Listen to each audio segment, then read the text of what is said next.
estamos iniciando el proceso de membresía de nuestra iglesia, yo considero que es sumamente crítico que expliquemos dos responsabilidades de todo creyente con la iglesia local. Dos responsabilidades de todo creyente con la iglesia local. Esa es la enseñanza de este sermón. Dos responsabilidades que todo creyente tiene con la iglesia local. Ahora, ¿cuáles son esas responsabilidades? Vamos a ver que la palabra nos enseña que usted es responsable de comprometerse y de tener compañerismo con una iglesia local. De comprometerse y de tener compañerismo con una iglesia local.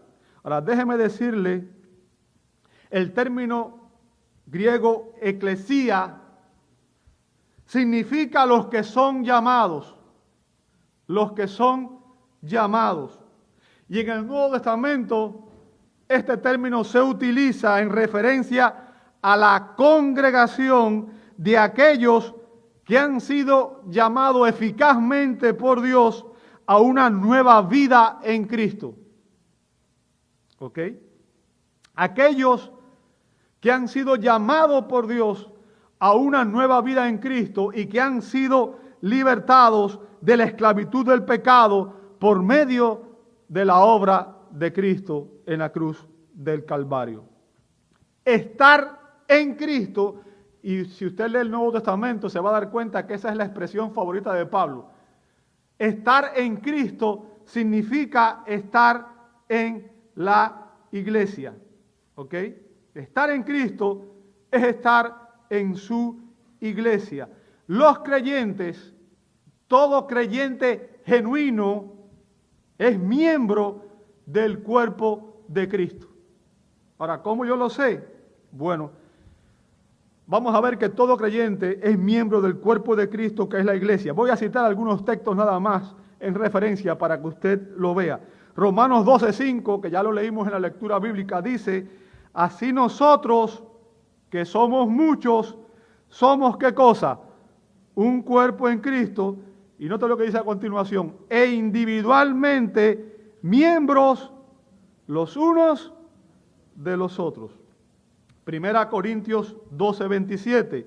Ahora bien, vosotros, hablando a los creyentes, sois el cuerpo de Cristo y cada uno individualmente un miembro de él.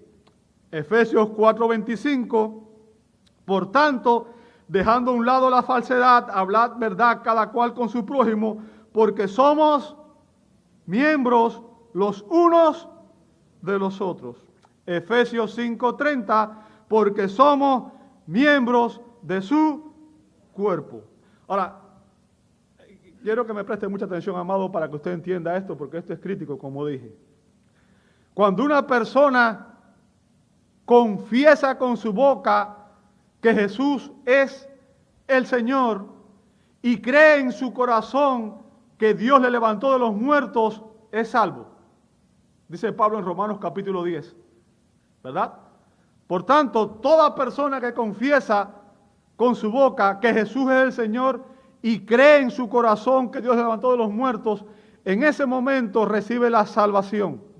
Y en ese momento esa persona es bautizada por el Espíritu Santo en el cuerpo de Cristo, que es la iglesia universal.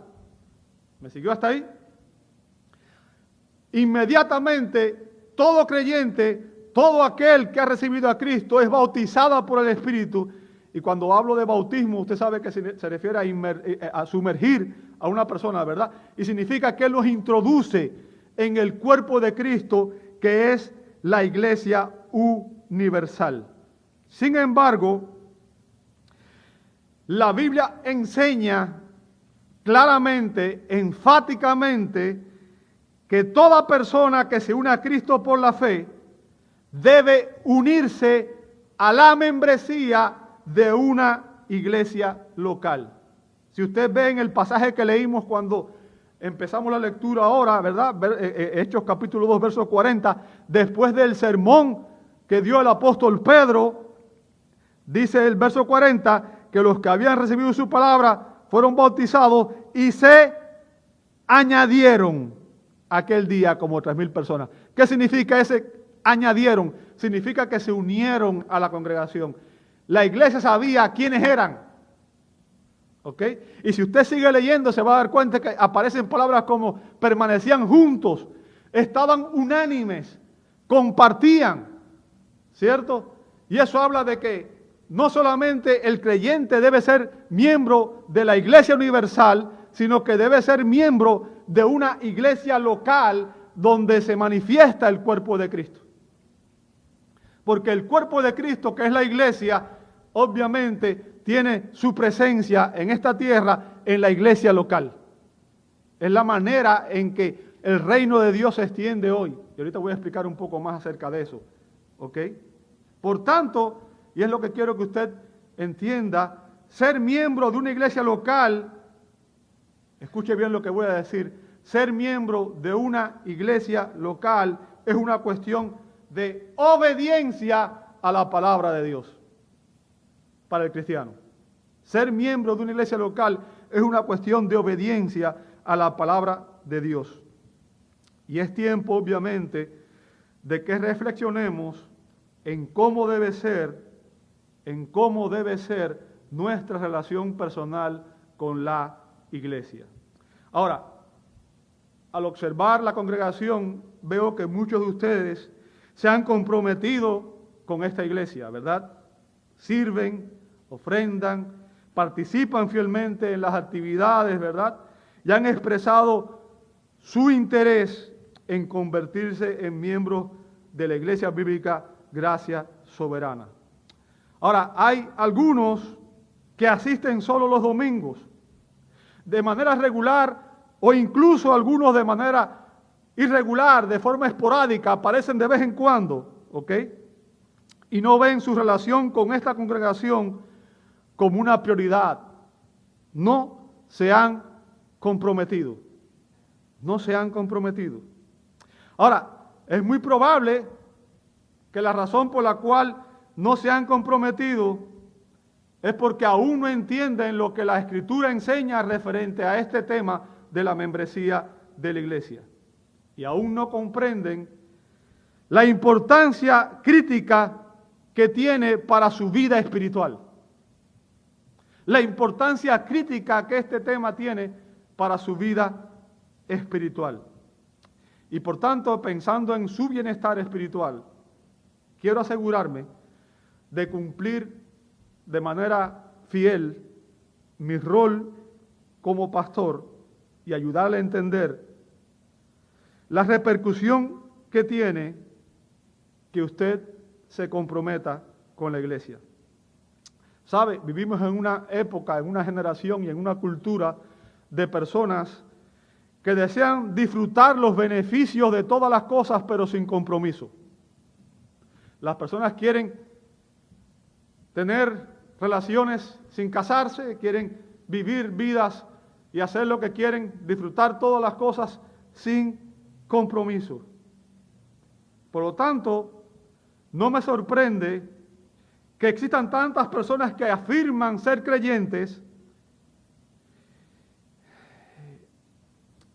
sin embargo, para ellos la membresía de la iglesia no sea una prioridad.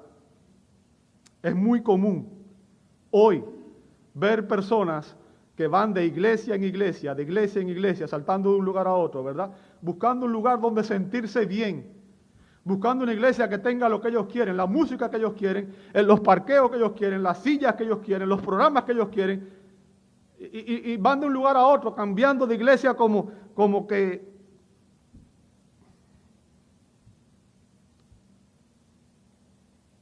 nunca se comprometen al cuidado de los ancianos y nunca se comprometen a formar parte y a integrarse a una congregación local. Y quiero que entienda, amado hermano, que descuidar o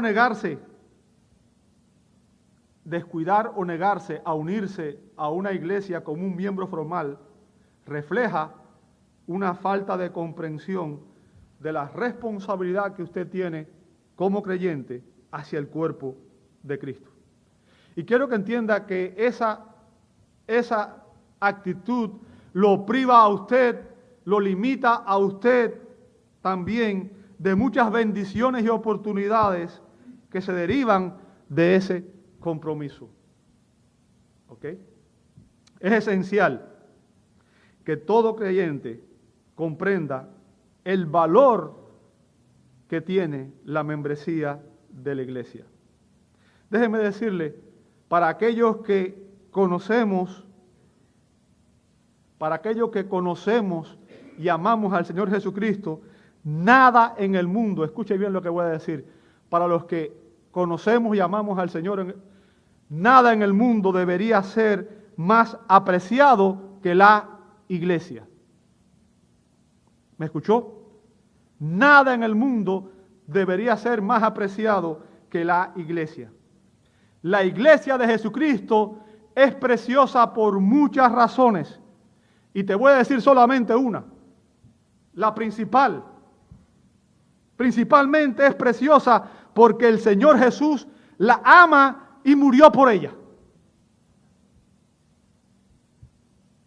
Efesios 5:25 dice que Cristo amó tanto a su iglesia que se dio a sí mismo por ella. Imagínate el amor que tiene Cristo por su iglesia. Está dispuesto a dar su vida. Estuvo dispuesto a dar su vida por ella.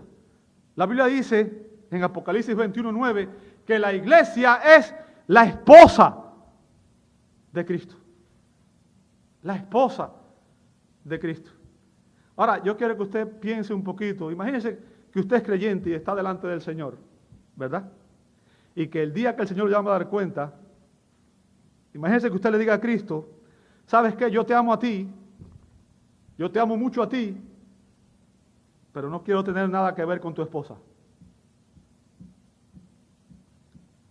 No quiero tener nada que ver con ella. Bueno, los que están casados, me imagino que saben que si alguien no ama a mi esposa y no quiere tener nada que ver con mi esposa, tampoco puede tener nada que ver conmigo. ¿Ok? Ese es un compromiso. Cristo ama a su iglesia de tal manera que aquellos que rechazan a su iglesia, rechazan a Cristo. Atacar a la iglesia es atacar a Cristo.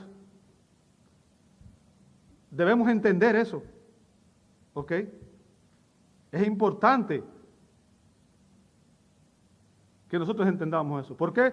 Porque Cristo ama a la iglesia, porque Cristo la ama tanto, entonces la iglesia debería ser amada y valorada por todos aquellos que nos llamamos cristianos. Si yo digo que soy cristiano y no amo la iglesia, algo está mal conmigo.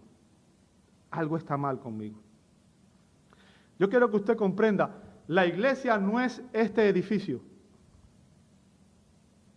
La iglesia no es un edificio, ¿verdad? La iglesia es la asamblea de los que hemos sido llamados por Cristo para vivir para su gloria. Usted no viene a la iglesia. Esta no es su iglesia. Usted es la iglesia. Amar a la iglesia es amar a mis hermanos en Cristo. ¿Ok? Si has confesado a Jesucristo como Señor y Salvador y has creído en su corazón que Dios lo levantó de los muertos, vuelvo y te repito, tú eres salvo. Y por tanto, tú eres la iglesia. Tú eres la iglesia. ¿Ok? Y la iglesia, amado hermano, es la reunión corporativa de quienes han sido, escuche bien, transferidos del reino de Satanás al reino de Cristo. Eso lo vemos en Colosenses, capítulo 1, verso 13. Colosenses 1:13 dice la Escritura, porque Él, Dios, nos libró del dominio ¿de qué? De las tinieblas donde estábamos antes, en el mundo, ¿verdad? Y nos trasladó, ¿a dónde? Al reino de su Hijo amado. Amados, la Escritura nos enseña que nuestro Dios es soberano. Nuestro Dios es soberano. ¿Qué significa? Él está en control de todo.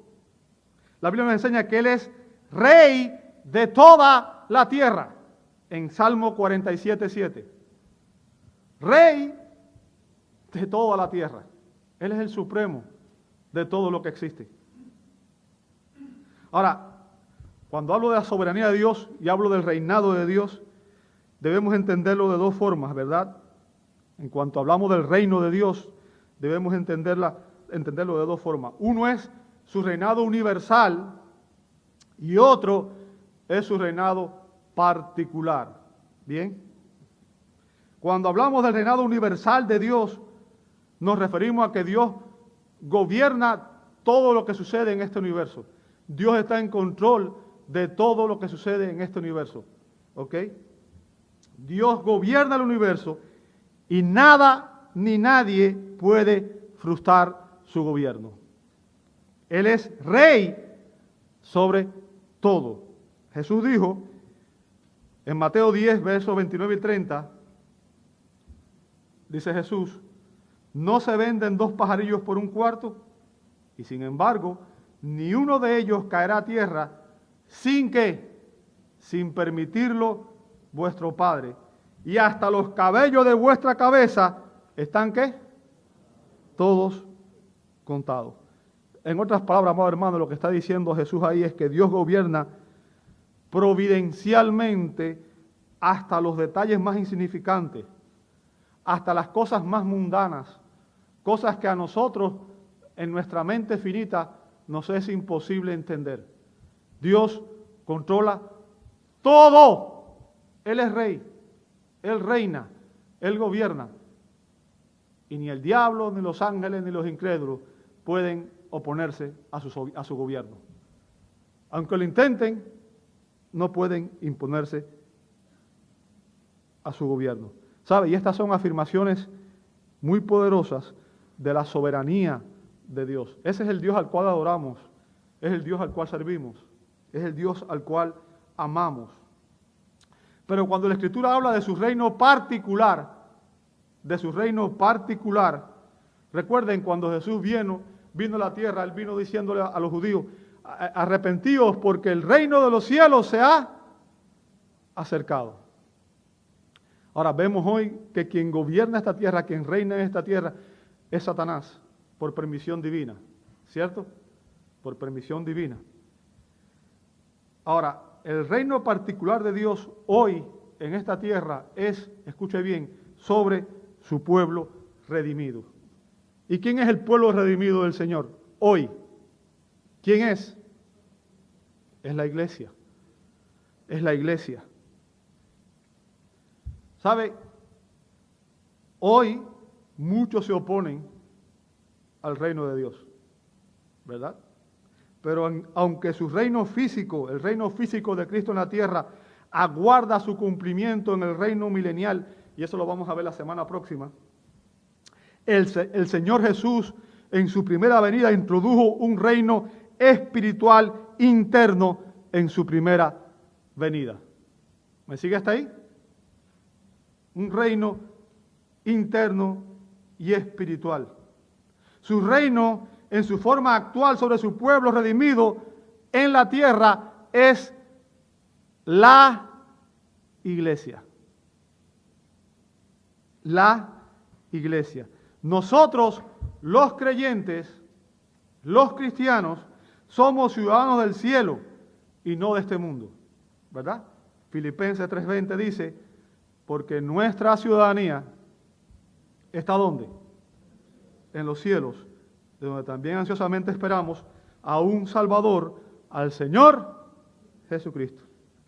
El cielo es el lugar donde Dios mora. El cielo es el lugar donde Cristo está presente.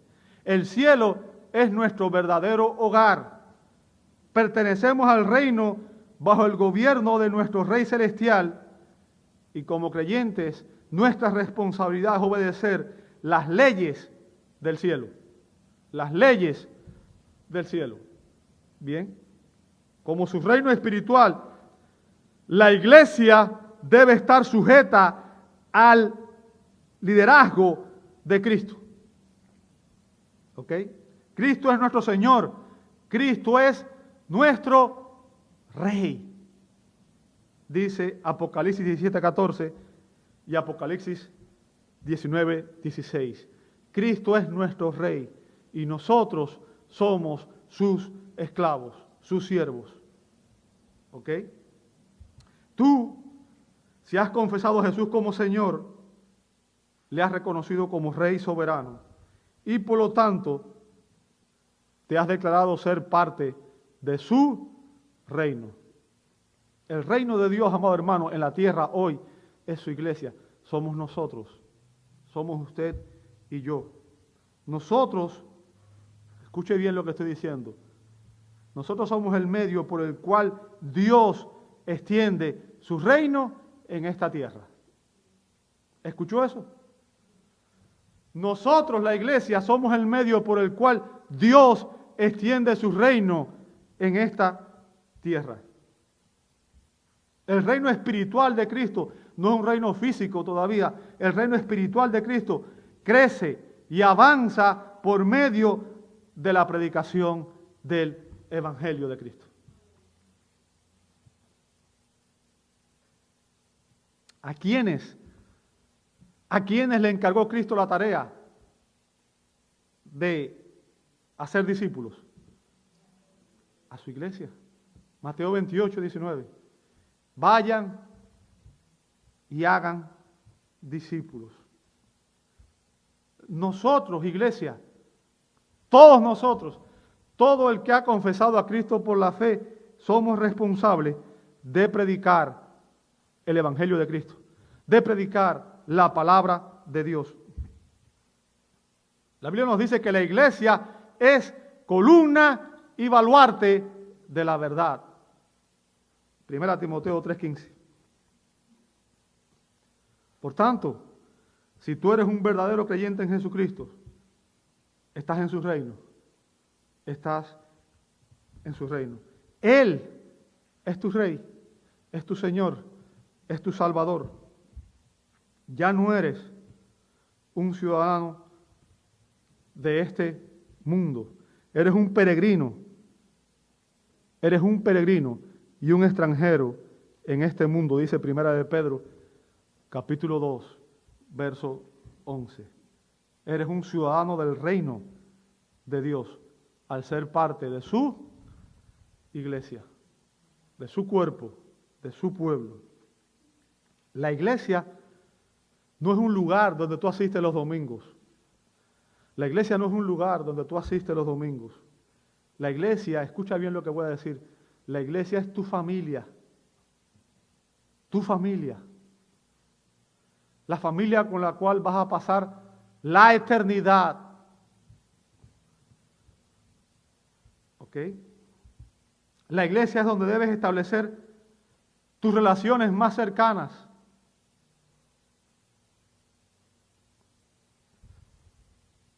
En lo personal, amo la iglesia.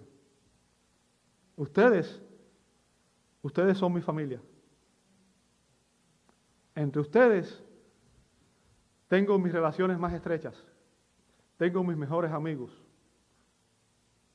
Amo la iglesia desde el día que el Señor me salvó. La iglesia es mi vida. Y he dedicado mi vida desde entonces a servir a la iglesia. Y mi prioridad como pastor es enseñarle a ustedes a amar no solamente a Cristo, sino también a amar a su iglesia. ¿Sabe? El gran predicador bautista Charles Spurgeon dijo que nada en el mundo es más amado por el corazón de Dios que su iglesia. Nada en el mundo es más amado por el corazón de Dios que su iglesia. Y como creyentes, amado hermano, usted y yo debemos amar lo que Dios ama. Debemos amar lo que Dios ama. ¿Ok? Y como nos dijo el apóstol Juan, en 1 de Juan capítulo 4, verso 20, si alguno dice yo amo a Dios Y después, escuche lo que dice a continuación. Y aborrece a su hermano, es un mentiroso. No lo digo yo, lo dice la Escritura. ¿Cierto? Es un mentiroso. ¿Por qué? Porque el que no ama a su hermano, a quien ha visto, no puede amar a Dios, a quien no ha visto. Todo aquel que dice amar a Dios, pero guarda rencor, pero odia a su hermano, hace una afirmación falsa. Es un mentiroso. Quien ama al Señor, aquellos que aman al Señor, amarán su iglesia. Amarán a su iglesia. Y amar a la iglesia significa no amar al local, es amar a quienes, a los hermanos. Y déjame decirte, amar a los hermanos no es opcional.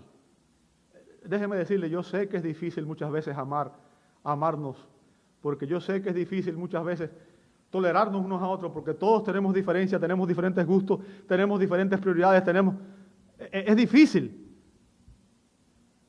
Pero déjame decirte lo que dice el Señor Jesús en Juan 13, 34 al 35.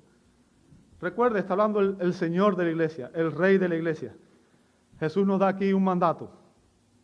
Esto no es opcional, ¿verdad? A veces escogemos las personas que nos caen bien porque tienen nuestra propia nacionalidad o porque tienen nuestras propias preferencias o porque son las que nos caen mejor. Hay personas que realmente, humanamente hablando, en nuestro pecado, nosotros a veces vemos personas y algunas nos caen agradables y otras nos son desagradables sin conocerlo. ¿Sí o no? Y después cuando lo conocemos damos cuenta y pensamos, wow, de esa persona yo pensaba que era un pedante y ahora me doy cuenta que es una persona agradable. ¿Sabe por qué? Porque mi pecado, nuestro pecado nos lleva a juzgar a las personas por la apariencia, por lo externo. Bien. Escuche lo que dice Jesús. Juan 13, 34, 35. Una recomendación les doy, ¿verdad? ¿Una qué? Ok. Y cuando un rey da un mandamiento, ¿qué hacen sus súbditos? Hello. Un mandamiento nuevo os doy. Y note lo que nos dice a nosotros, amados hermanos. ¿Qué cosa? Que os améis los unos a los otros. Ahora, fíjense, no solamente nos manda a amarnos, sino que nos dice cómo tenemos que amarnos. ¿Cómo tenemos que amarnos? Como yo os he amado. Hermanos, ¿cómo nos amó Cristo? ¿Sabe que Cristo te amó a ti cuando tú eras un pecador rebelde, que estabas en su contra, que lo blasfemabas, que lo atacabas, que te merecía su amor? No. No. Es más, ni siquiera hoy te lo mereces. ¿Entiendes lo que le estoy diciendo? Cuando tú miras a tu hermano y tú dices, ese es tan pecador que yo no lo soporto, no lo tolero, tú te estás poniendo por encima de Dios. Ama a tu hermano como yo te he amado. Así también os améis los unos a los otros. Note lo que dice a continuación. En esto conocerán todos que son mis discípulos, si os tenéis amor los unos a los otros. Fíjense, este mandamiento de Jesús tiene un estándar claramente nuevo. Da dos razones.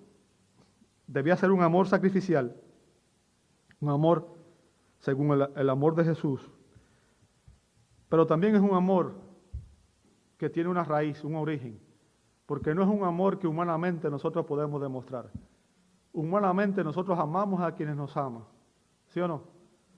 Humanamente nosotros apreciamos, valoramos, queremos a aquellos que nosotros tienen algo en común o que nos demuestran amor, pero me he dado cuenta de algo, los seres humanos tenemos un gran defecto, y es que una persona nos puede haber hecho 10 cosas buenas, nos hace una mala y ya se nos borró todas las buenas que hizo.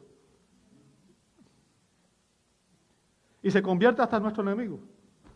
Ahora yo quiero que usted piense, ¿no peca todos los días usted contra Dios? ¿Se imagina si Dios actuara como nosotros y cada vez que nosotros nos pecáramos contra Él dijera, ¿sabes qué? Este ya me cansó.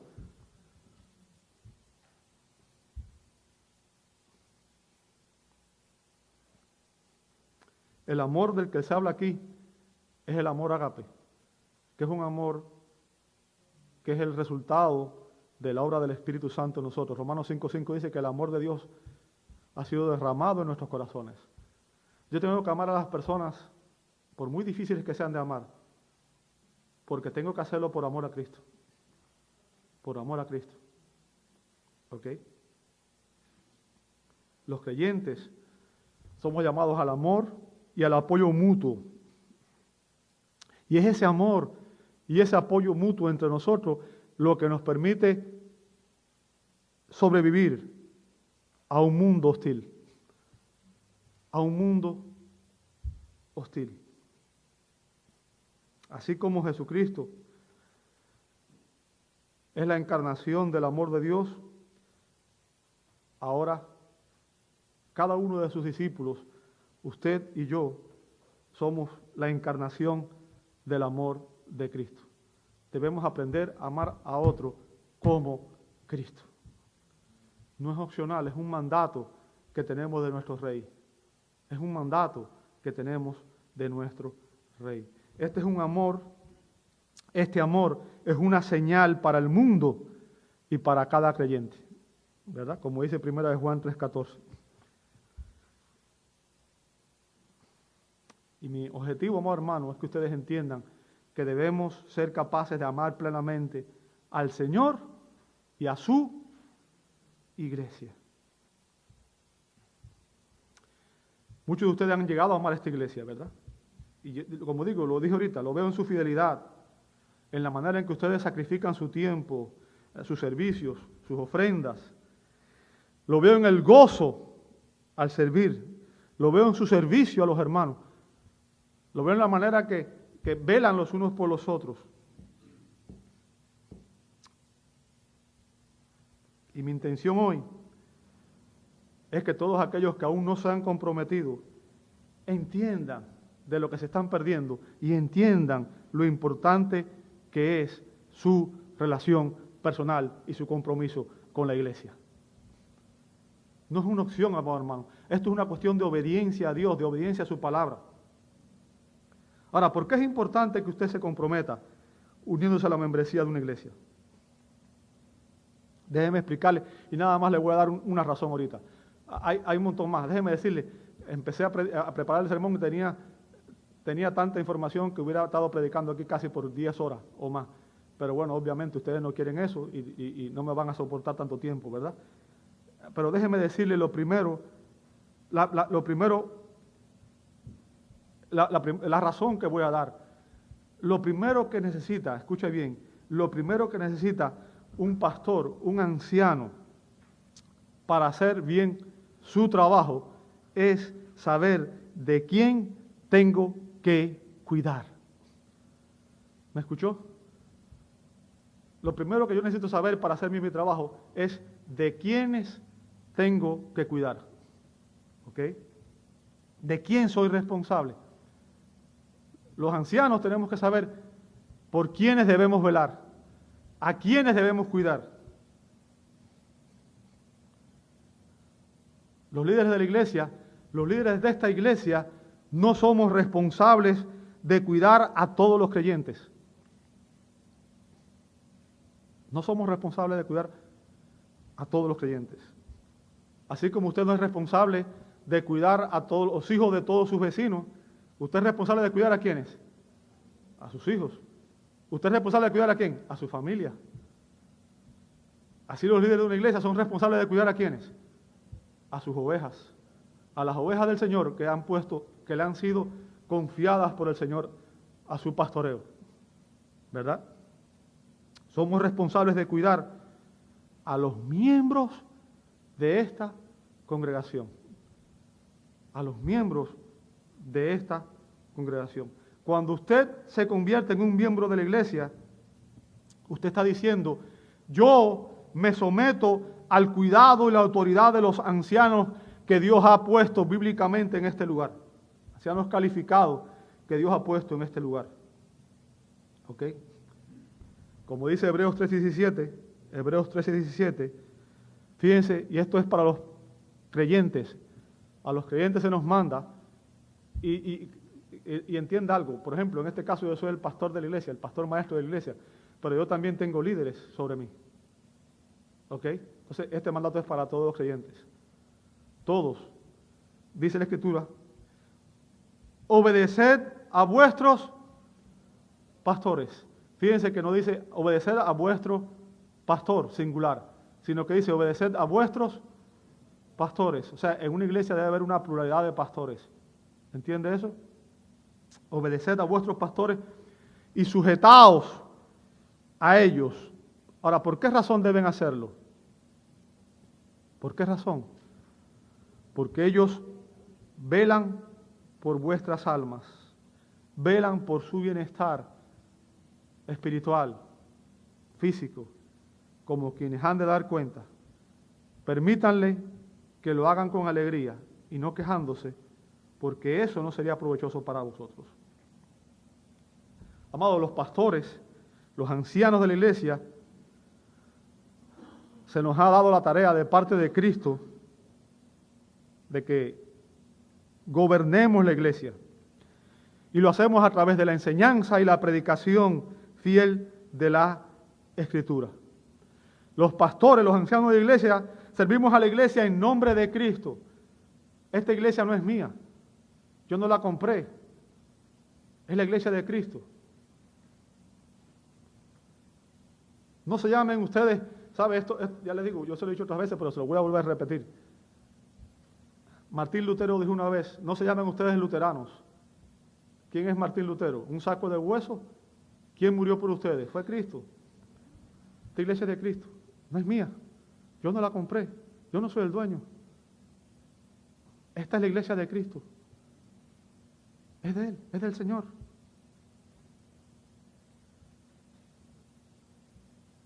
Nosotros servimos a la iglesia en nombre de Cristo. Y déjeme decirle, la Biblia dice claramente que todo aquel que sirve a la iglesia como líder espiritual tendrá que darle cuentas a Dios por su fidelidad. La Escritura nos dice, hermanos, no se hagan maestros muchos de vosotros sabiendo que heredarán mayor condenación. Si usted piensa que ser líder es fácil, créame, no lo es. Cuando me paro en este púlpito, lo hago con temblor porque la sangre de todos ustedes está sobre mi cabeza, usando una ilustración del Antiguo Testamento. Si yo enseño o predico algo que es contrario a lo que dice la palabra de Dios y los llevo a ustedes por un mal camino, ustedes van a ser juzgados y condenados. Pero la culpa de su caída también va a ser puesta a mi cuenta el día del juicio. Ahora, también quiero que entiendan una cosa, y es que la iglesia es responsable de sostener a sus líderes en oración, de apoyarles y de ayudarles a hacer su trabajo de una manera satisfactoria y con deleite. No hay nada más doloroso para un pastor que ver ovejas rebeldes, ovejas que no se comprometen, ovejas que no son capaces de seguir fielmente las enseñanzas. ¿Ok? El apóstol Juan dijo que no hay mayor gozo para un pastor que ver que mis hijos andan en la verdad. ¿Ok? Hermanos, hemos examinado en primer lugar el compromiso y como dije, tenía varios puntos, nada más escogí dos. Voy al próximo punto y ya con eso voy a terminar. El domingo se va rápido el tiempo, pero bueno.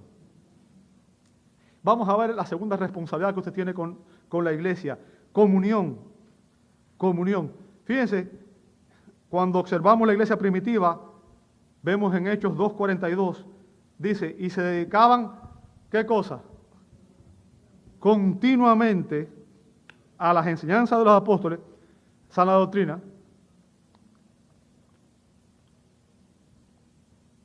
y después, ¿qué dice? A la comunión. ¿Ok? ¿Sabe? Vuelvo a repetir, en este tiempo en que estamos viviendo de tanta confusión y que tanta gente no entiende lo que es la iglesia, cree equivocadamente que pueden tener una relación personal con Jesucristo sin tener una comunión íntima y personal con una iglesia. Hay personas que creen que pueden ser cristianos desde su casa. Hay personas que creen que pueden ser cristianos en línea y que viendo cultos en línea ya eso los hace cristianos. ¿Ok? Quiero decirte en esta mañana, Si esa es tu opinión, tu relación con Jesucristo está lejos de ser lo que debería ser. Porque amar a Cristo es amar a su iglesia. Amar a Cristo es amar a su iglesia. Y Cristo no acepta a un creyente que viva en rebeldía hacia Él y que no ame a su iglesia. ¿Ok? Todo creyente necesita ser discipulado, guiado, amonestado, advertido, reprendido, exhortado, instruido, edificado en su fe. Todos, yo también, todos. Y eso solo es posible en la comunión con la iglesia. Porque en la iglesia Dios ha puesto hombres y mujeres con dones que son los que nos ayudan a crecer mutuamente. La edificación viene por esa interacción. Dios pone personas con dones en su iglesia para que nos ayuden a crecer en nuestras vidas espirituales, para que nosotros podamos ser conformados a la imagen de Cristo, como dice Romanos 8:29. Muchos que profesan hoy ser cristianos no se congregan regularmente, a pesar de que la Biblia nos dice que no debemos hacer eso, ¿verdad? Si usted ve conmigo Hebreos 10:25 dice, no dejando de congregarnos, como algunos tienen por costumbre. O sea, hay personas que tienen la costumbre de no congregarse. Y eso no es nuevo.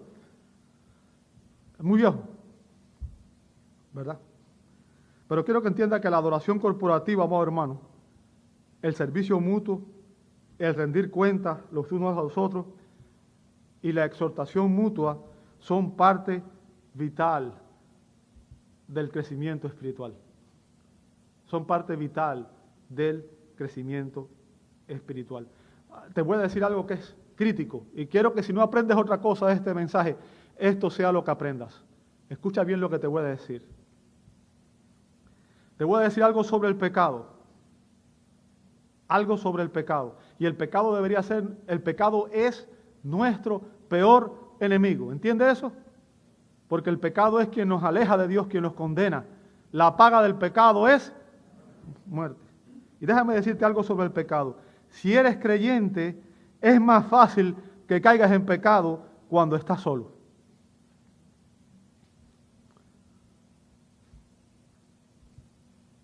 ¿Entiendes eso?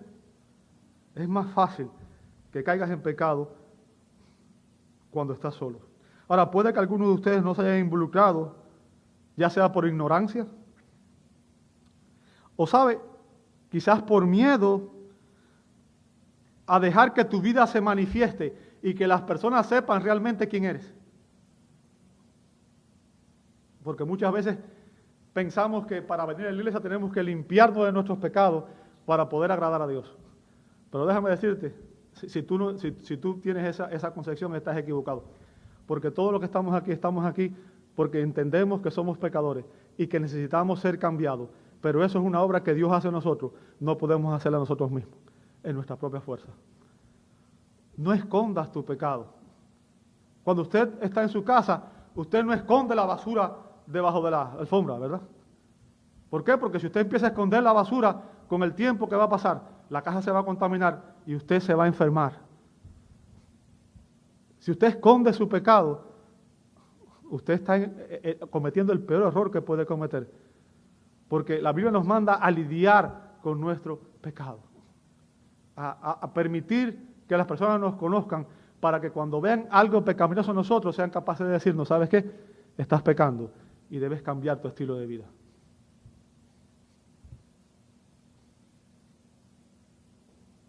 Quizás algunas personas no quieren asumir ninguna responsabilidad. ¿Ok? No importa cuál sea la razón, pero si tú no estás teniendo comunión con tu hermano en la fe, ninguna de las razones que tú puedas dar o que puedas tener le agrada al Señor. ¿Entiendes eso? Tu excusa no vale de nada delante de Dios. ¿Ok?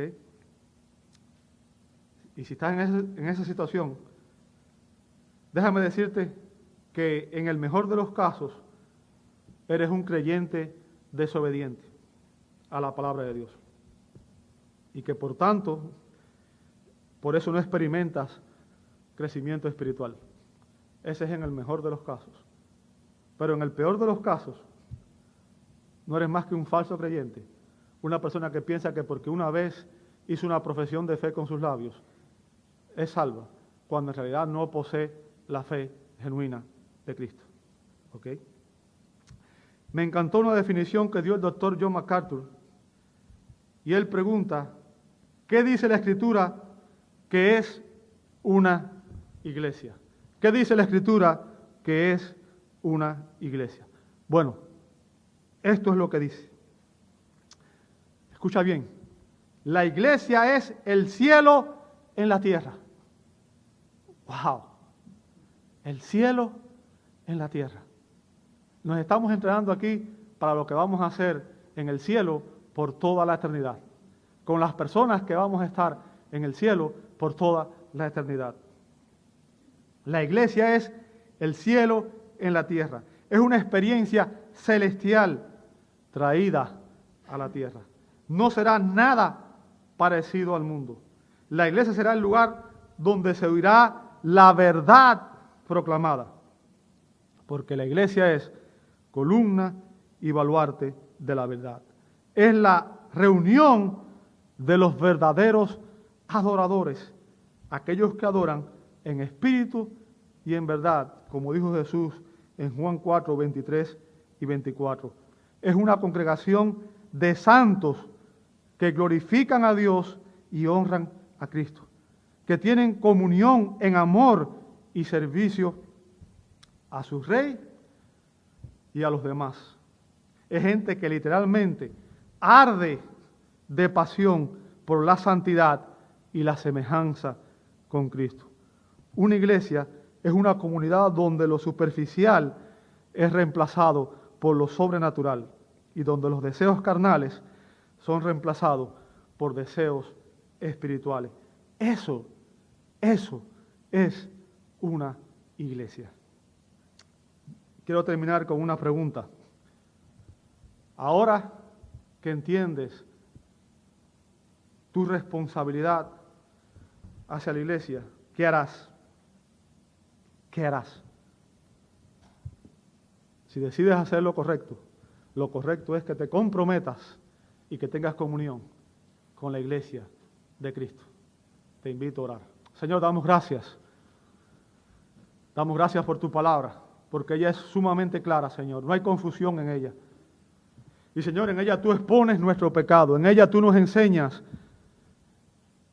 que realmente muchas veces, a pesar de ser creyentes, todavía tenemos ideas, concepciones, pensamientos que no son bíblicos, que no son conforme a tu voluntad y a tu palabra.